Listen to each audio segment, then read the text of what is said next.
Today's episode is brought to you by our friends at Be Fun Technology. Their mission, your vision, our solution. You'll get a team of dedicated professionals who care about your vision. Be Fun Technology provides organizations of all sizes with the best, most trustworthy IT solutions in this ever-evolving technology market. Good day, listeners. We're back again. It's your man, Dame DNYDC, coming to you live from the DMV, your host of the Two Bikes Up podcast. We're back again today with another wonderful episode. I'm excited. Our guest today, I've had the pleasure of seeing her at a couple of events. And, Lisa, our co-host, really helped to drive this communication and get the ball rolling. And Lisa, I find her to be genuine, and with everything that's going on, especially in today's social climate. And we'll get to that as we talk. But can you kind of give some insight? How you got to meet our guest today, and go ahead and introduce her to our listeners. Of course, of course. Hey, listeners, it's your girl, Lee. Hope everyone had a good week.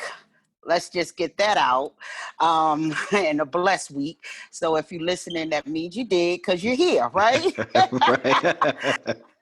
And I had a opportunity to meet our next guest. The first time was at a Black Lives Rally march in Stafford, and there were a couple of people. It was kind of impromptu, right? This rally, we didn't know who organized it, so people was just rolling up. And we had a couple of local people speak. I actually spoke at this rally. Mm-hmm. So as we're walking back and people are coming up to speak, I see this young lady, and she's going up, and it's something about the way her face looked, right? So I've been in a situation where I have been at many marches, since 1988, but anyway.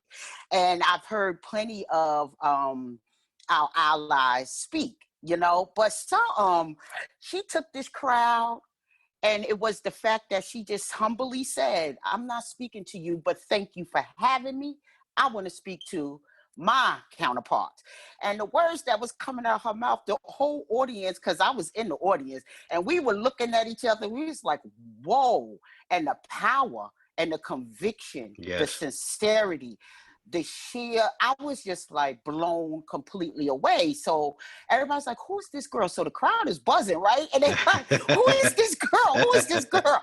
And so later on, we all had went out to eat and everything. And the conversation went directly back.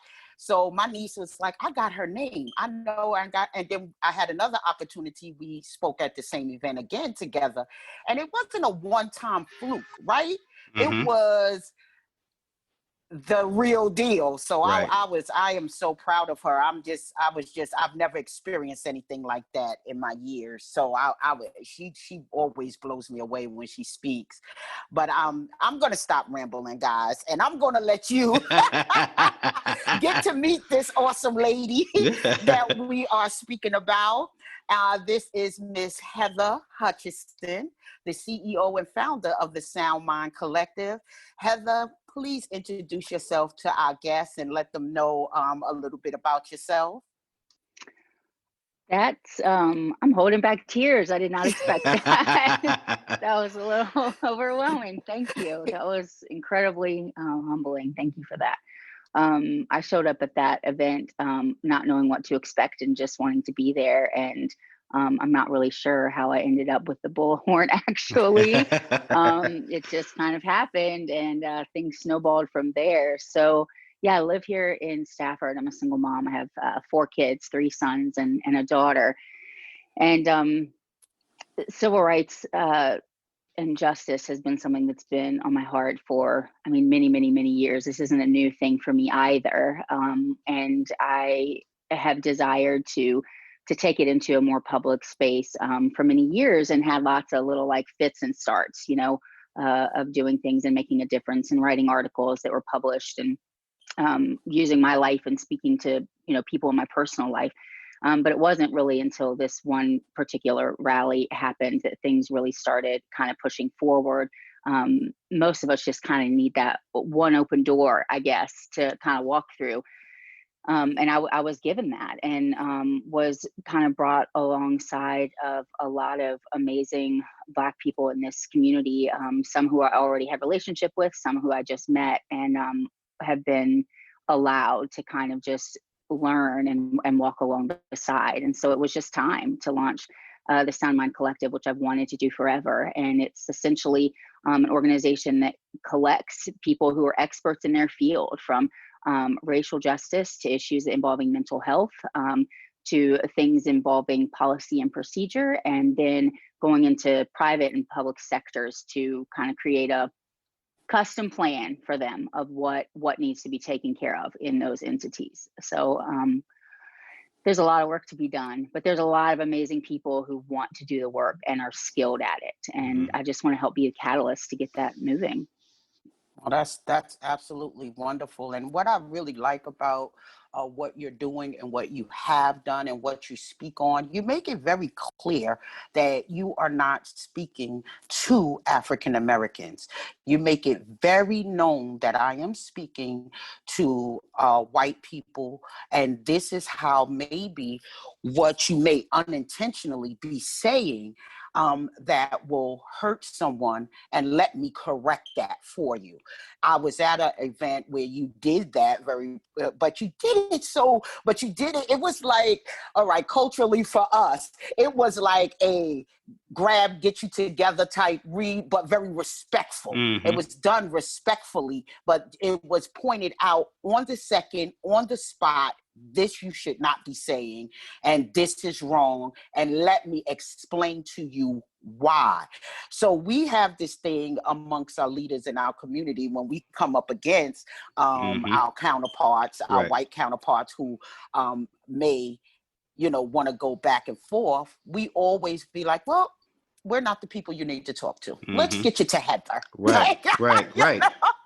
Absolutely. Yeah. I want you to. And I've actually had, I've been on numerous Zoom calls, even with people out of state who've kind of, heard about what I want to do and who I am. And I've helped kind of mediate even conversations between neighbors and friends. And I think that's important. I think, unfortunately, I think that many times we're saying the same things, right? I'm not saying anything different than what you guys are saying. And I'm aware of that. And it is annoying to me and it's disappointing to me. But I recognize that it's reality. And because it's reality, then I feel responsible to step into that gap and speak directly to someone who may have a bit harder time dismissing me than they would, someone who doesn't look like me. So, wow. Just in that concept though, and let me be clear, for those, because I know this is not video, and Right. for our listeners, I just want to, I shouldn't have to, but this conversation is really, we have Heather, who is a white woman, joining us today, and we just felt it was important to have that perspective on the show, because we do need to bridge that gap. And something that you said makes me question, why do you think, or why do you feel within your community or your circle, why is it so hard sometimes for white America to realize these things are still happening? Because like sometimes when you talk to them about it, it's like they refuse to accept that this is a reality. Absolutely.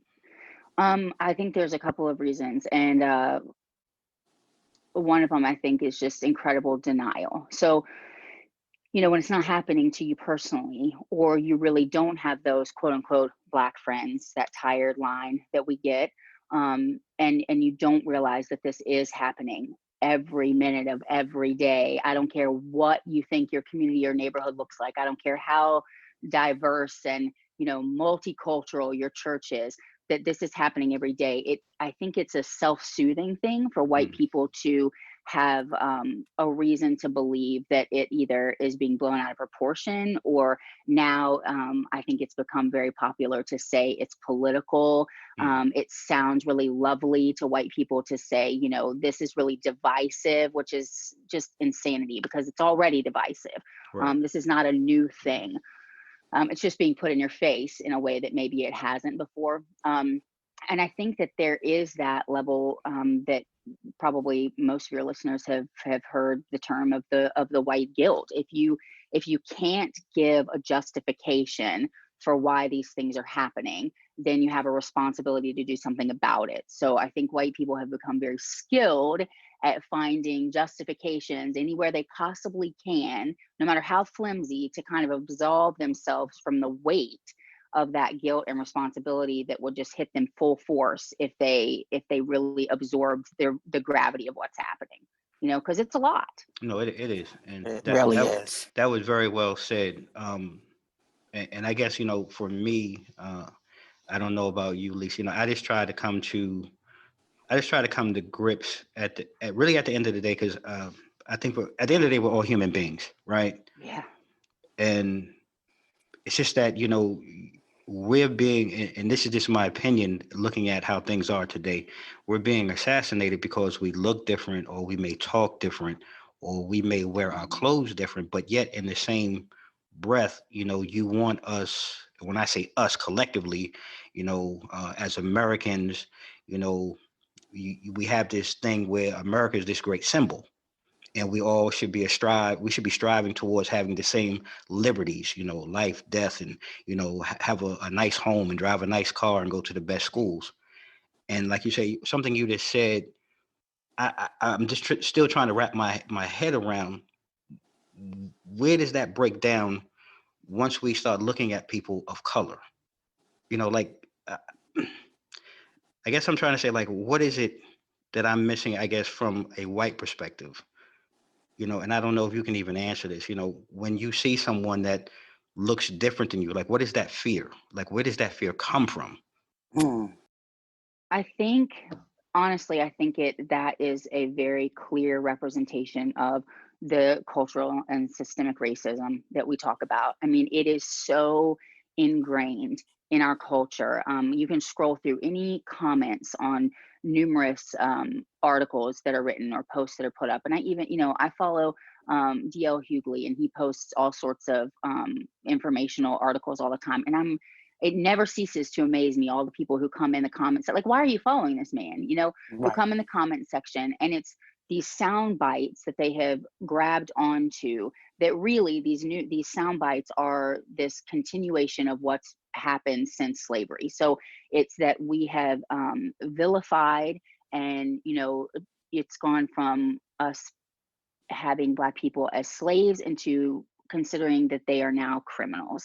And I think that is in so much of our pop culture and in our media and in our schools, and we see it all the time, that whether white people want to admit it or not, it is there. It is seared into their brains that, when you see a person who has Black skin, that there has to be some nefarious intention, or there's got to be some criminal history. Then, it gets into I'm tired of hearing that, the fathers aren't in the home, and well, they're all in jail. And what a lot of white people don't realize, what they're doing is they're making the point already of how this systemic racism works. Yes, that there are a yes. lot of fathers missing because they're in jail unnecessarily. I think that connection is lost for them. And again, as long as they can say, every person that keeps being unnecessarily murdered by the police has a criminal background. I mean, I lost it after the Jacob Blake and then the Kyle issue, and I lost it more so even than what happened with George Floyd, because to me it was such an obvious, blatant, like, contrast, and it was mind blowing to me that it didn't rally more white people who could, use your brain and see Mm-hmm. how the reporting is done. Yes. And Kyle had a criminal record too, but we're not out there announcing it. Like, it was almost comical, except for the cost. Right. It's so blatant. So I think white people they are used to these, like, sound bites that go along with Black people, and that's why the continued excuses come up. They're quick to say, I have Black friends, there's Black people in my family, my coworker Bill is Black and we're great Mm-hmm. friends. And we tend to see white people as a collective group, and Black people as individuals who we like, and then the rest are a collective group. You know what I Wow. mean? Wow, that's a Bad very people, criminals, powerful, whatever. that was a powerful statement right there.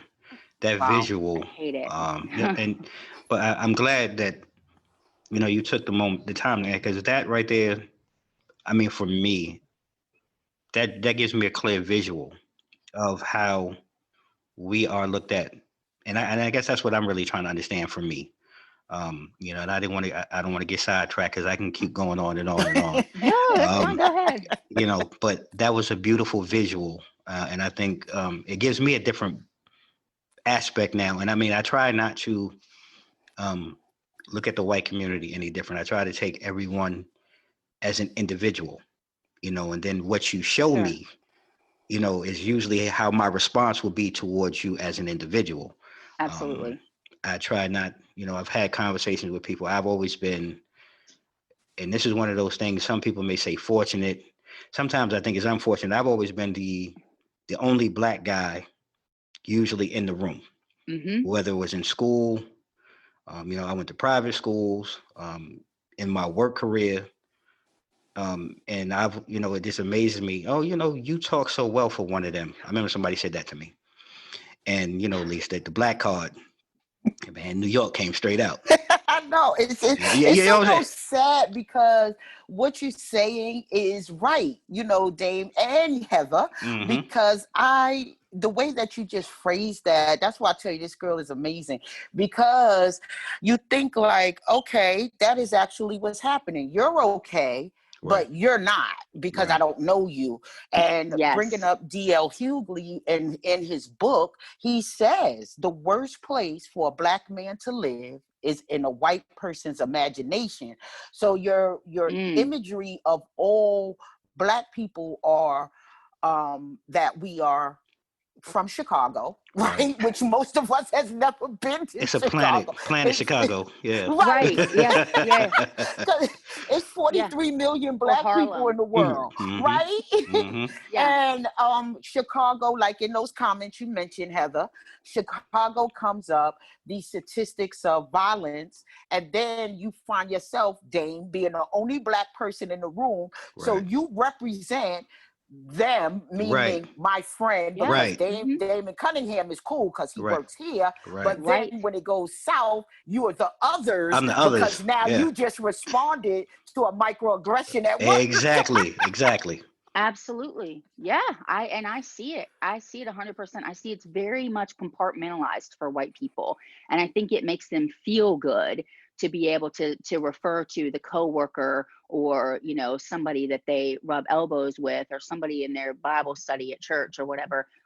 But when you get down deeper, usually those are still just surface relationships. It's not going to be someone that you're having a real conversation with. It's just someone in their kind of fringe circle that makes them feel better, that they can refer to the fact that, I've got this guy over here and he's Black, so I can't possibly be racist.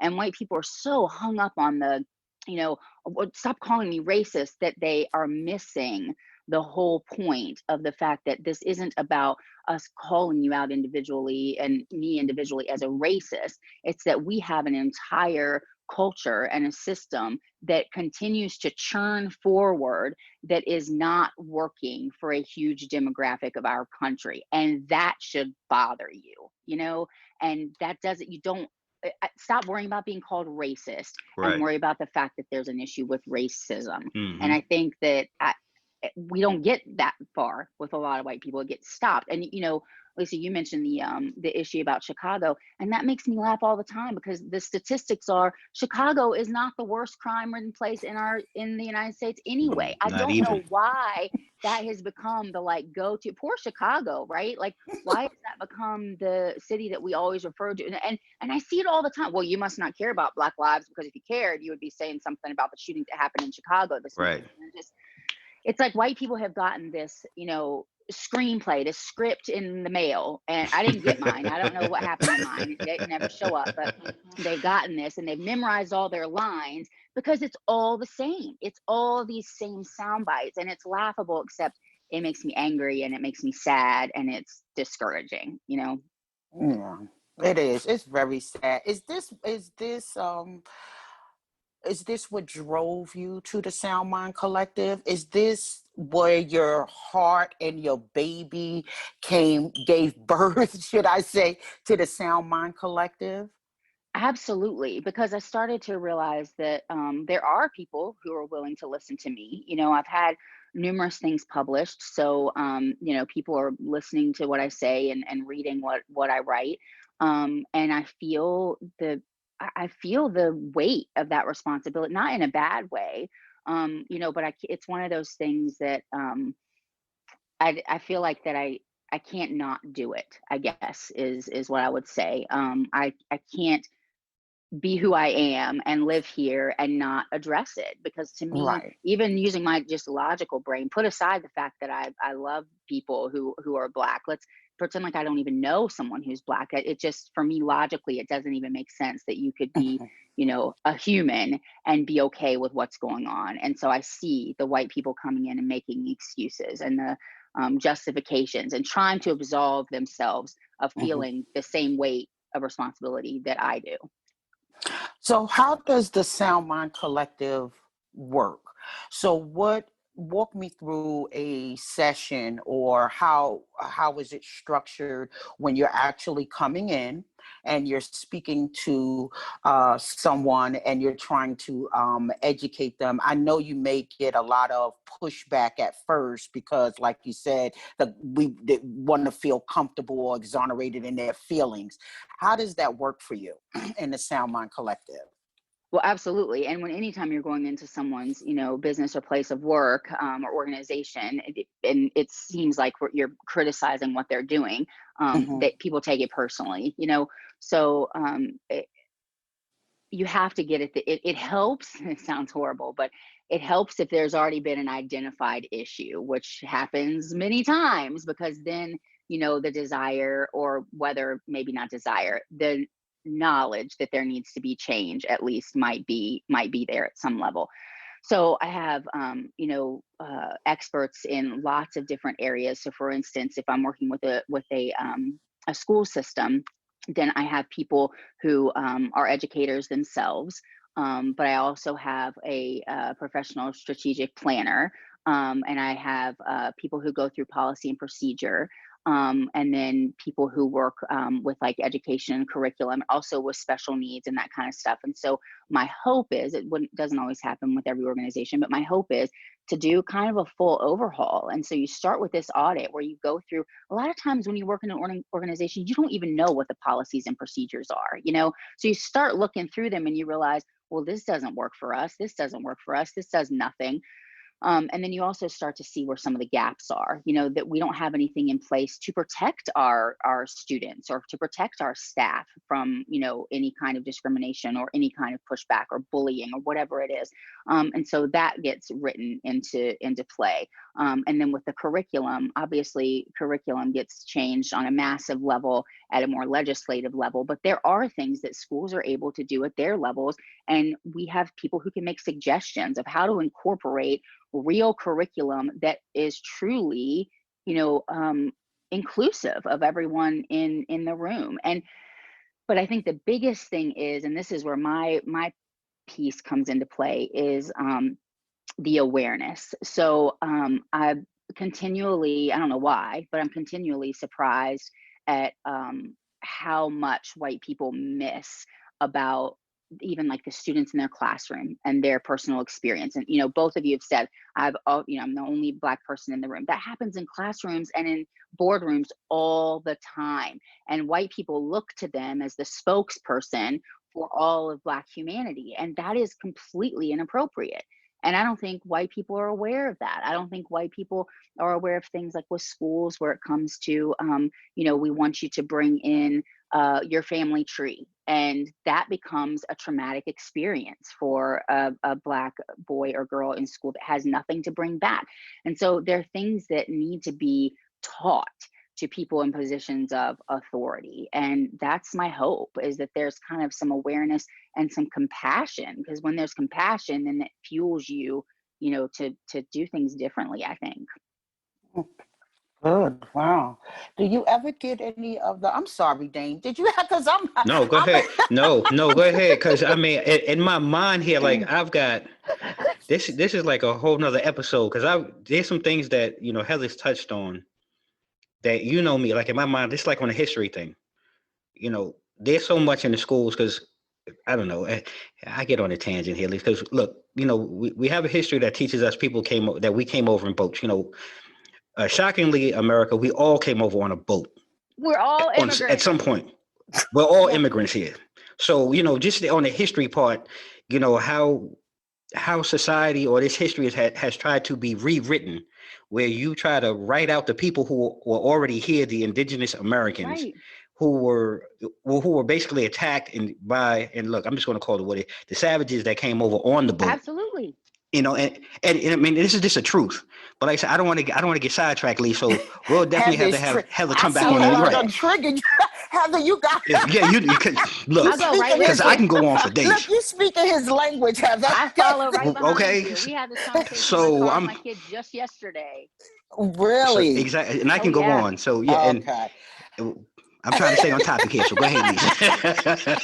Yeah, I have no. You can see we're totally unorthodox on this show. But, I love it. I think it's great. But and just speaking with this, just keeping with the topic of the school, I think that is a good thing to do, because we see that so many schools are even taking out Black history, and in the schools, and the diversity of books are not there. And then the one-on-one interaction with a Black student is very uncompassionate because there's no relatability factor, right? Absolutely. Because we could go back on our family trees, but to a certain extent, right? Right. And then it's just impossible unless you have the money to really research all the way back. But I think that kind of work is important. I think that the school should bring back Black history, and they should be teaching history correctly, because I know that down in the South, they're having that problem where they rewrote it and said that the slaves were immigrant workers, and it drove I me know. Again, that goes to my narrative again. We are consistently rewriting and editing Black history. Well, I mean, our history is the history of this country. So, I mean, and I know what you're saying, but it can't be an America without the real history. But I give you a bigger one. First of all, Black History Month can't be contained in 1 month. Right. First of all, so if you're gonna, and this is what I'm saying, we're rewriting and re-editing, and every time you turn around, smaller. It's becoming less and less and less. And the reality of what America is really all about was built on the backs of our ancestors. Absolutely. And that's the part that no one wants to talk about. And look, I don't mean to be disrespectful to our indigenous Americans, to, the Chinese Americans, but what we're focused on, the economics of slavery, that economic machine, the capitalism off of that machine is really what built this country. Right. No, you're right. And that's a fact. And to not even... And it continues. And that's what, and that's the part that I'm talking about. Throughout history, we've renamed it, reshifted, and we've made it less and less every time we've rebranded or repackaged the product. So now we have the 1 month that only had, well, it's 28 days in a month. We get the smallest month.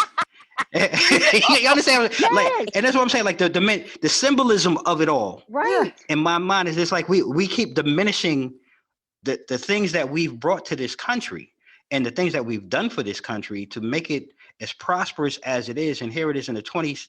And in this day and age, I never thought I'd be living through this, but I worry about walking out my door just based on the color of my skin. Wow. Even if I'm dressed to go to work in a suit and tie, right, it's still the color of my skin that they see. They don't see a human being.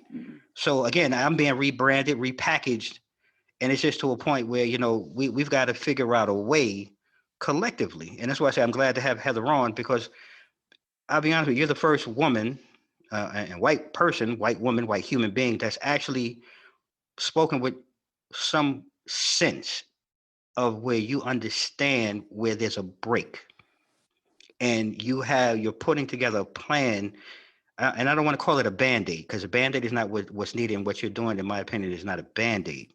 These are true live heart-to-heart conversations that you're putting in place with people like yourself, Yep. because that's really what is going to change. I don't think, in my humble opinion right now, is the Black community cannot do anymore. We peacefully protest, Right. we peacefully march, we stand silent.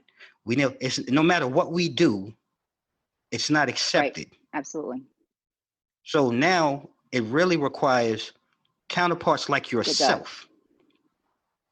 You have to be that front. You have to be the key to the door to be able to open that door to create this type of dialogue. Yep. Yeah. So I really appreciate you and what you're doing and taking the time. And I'm just going to say real quick, we're going to have you back on because you've triggered so much in my head that I think needs to be I think you had. two No, are and I two honestly, of would a love that. kind because y'all was getting ready to go on a tingy. yeah.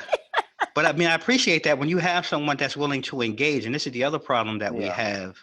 Um, and this is not even as a race thing. This is just as humanity, as people, human beings. We don't know how to open up our ears. And this is why I say, you heard me say before, Lisa, there's a reason why you got two ears and one mouth.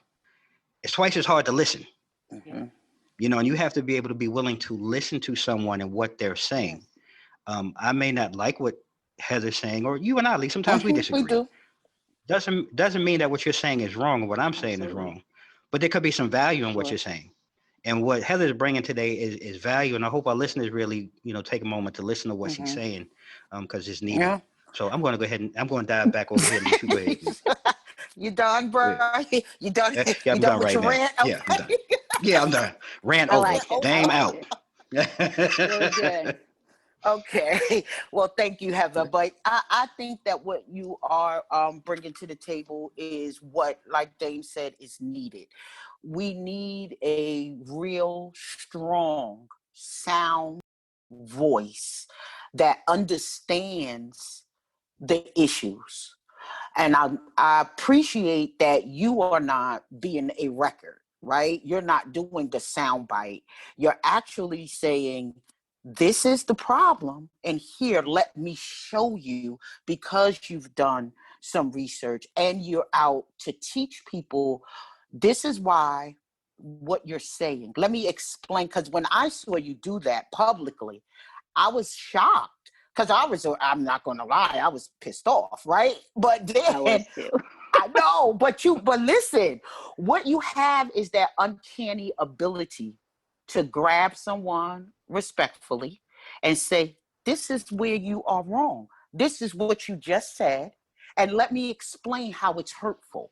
And you didn't explain how it was hurtful in a way that we were like, no, that's not it. You explain how it was hurtful, spot on. Right. This is it. Yes, she understands. So the SoundMind Collective to me is definitely a needed work.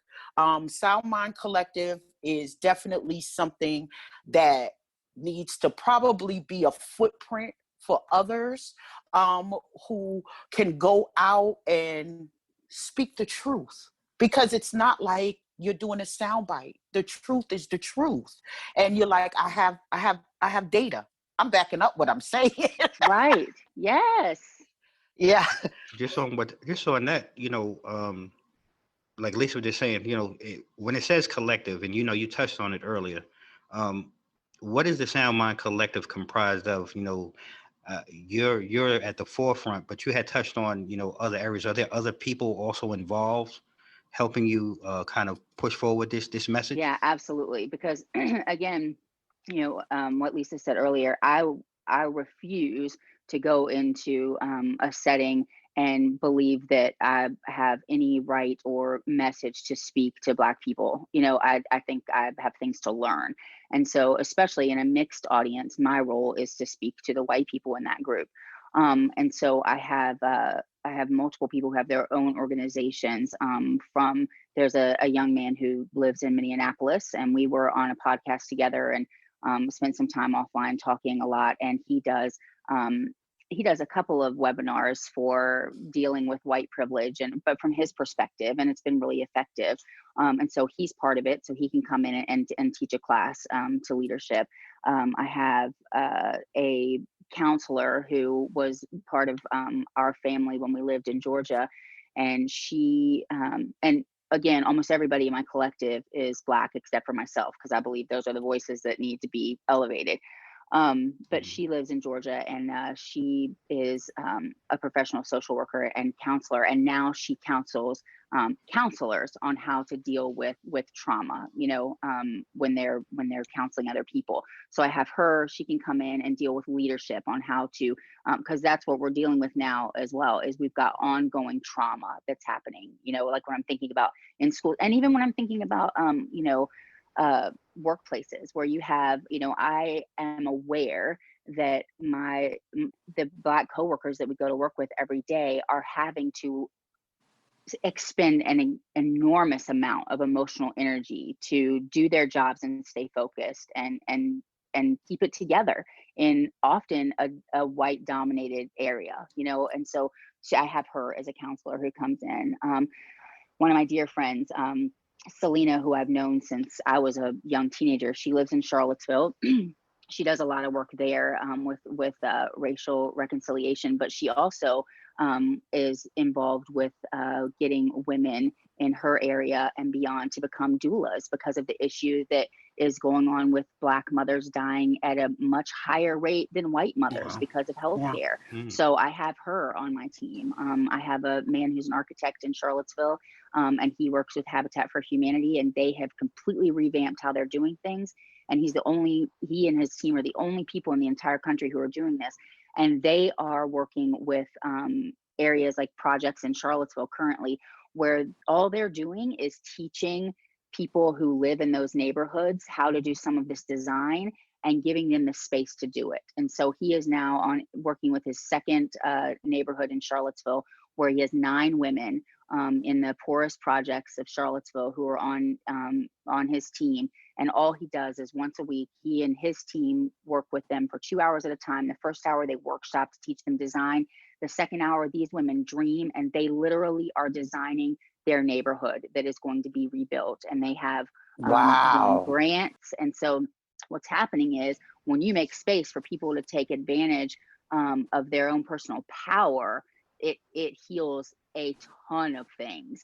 And so these women went from thinking they had no skill to speaking in front of Charlottesville City Council, to getting their own $1 million grants, to completely designing their own new neighborhood that's going to decimate the projects and build a new. I mean, this is like incredible stuff that's incredible. And he's a part of my group as well, so he can speak. If I'm working with the board of supervisors, he's a voice that I would go to, because that's a new way of doing things that is effective, because it's changing the dynamic of that neighborhood with the community, that neighborhood with the school, that neighborhood with the government. And when those things happen is when the atmosphere, the energy of the towns change.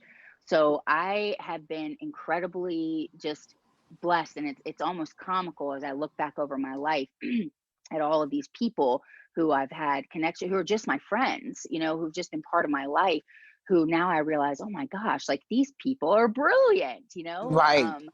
And they want to be a part of this, because collectively we're stronger than if we're just doing it on our own. On our own, everybody is being effective, but I see it as like this big snowball that kind of like rolls through towns and then sets these organizations up. That's why I have a strategic planner. We don't want to just talk about the issue and leave. I mean, that everybody, like that doesn't do anything. Like, we all know there's a problem. What are we going to do to fix it? So each organization gets a custom strategy of, this is how it's going to move forward for the next 3 to 5 years. And this is the task force we're going to help you build, so that you guys can effectively work out these things. This isn't a fix that takes 2 weeks and we're all good. Now we're all better. This is like undoing and rebuilding from foundation up. Organizations and towns. I mean, to be quite honest. Nice. So yeah.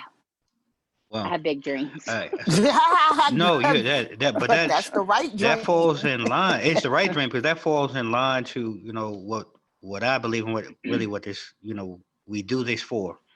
And I'm in the mentality of kind of connecting our community, sometimes block by block, street by street, city by city, county by county, state by state. Yes. And these are the type of things that we need to have, go on.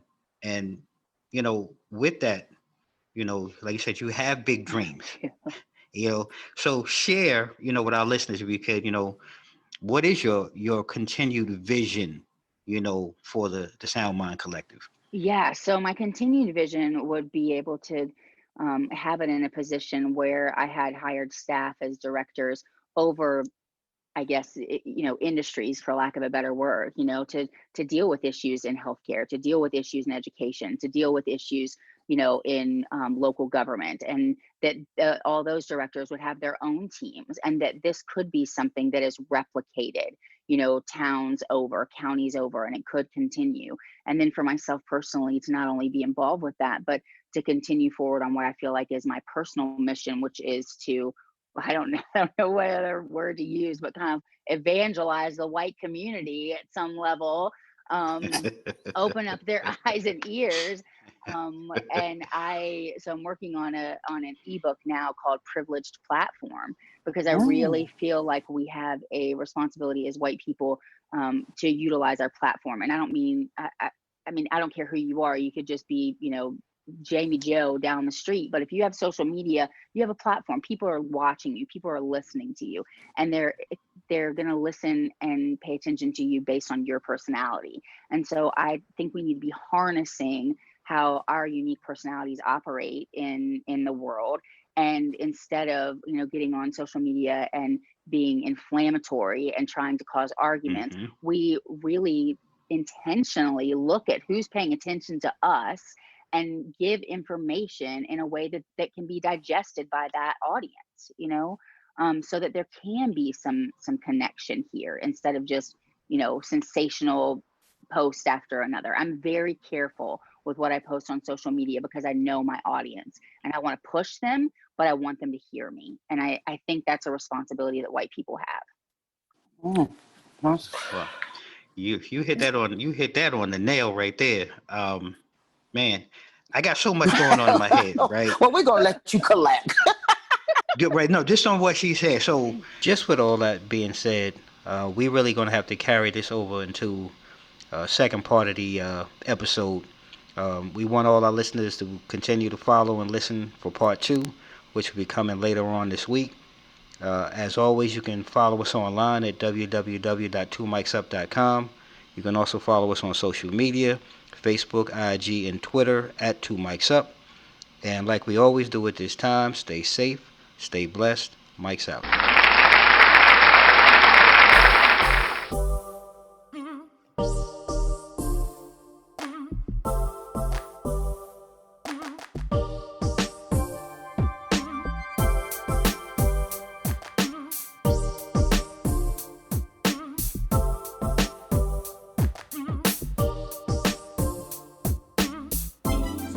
At this time, we'd like to thank our executive producer in Cunningham and our executive marketing and branding team of A. Cunningham and D. Martin from 94 Media House for their contributions to today's podcast.